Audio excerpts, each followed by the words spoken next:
it seems that there's a vast difference between the way BTL is paying the taxes and the way the department is saying you should be paying the taxes.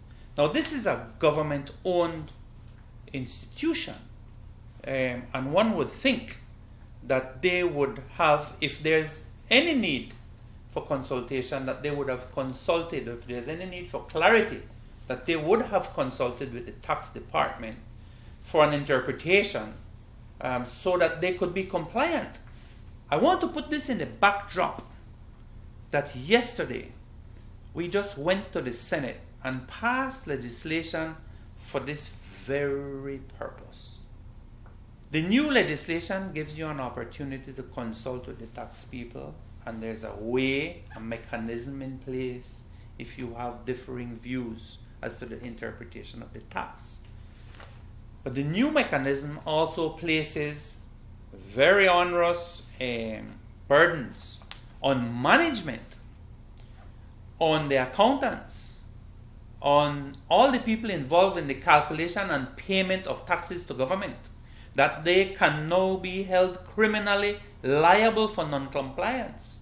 And this new tax legislation allows the department to go back as far as 12 years.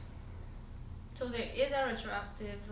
There's an element in there that if you intentionally avoided, right, or intended to cause through fraudulent means the underpayment of taxes, that the department can go back and hold responsible and hold personally responsible.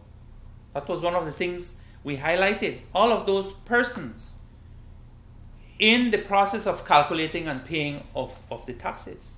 So, and the burden of proof is on the individual now to say, look, I did everything I could, right? I told my bosses that we owed it, we had to pay it, and so it's not me.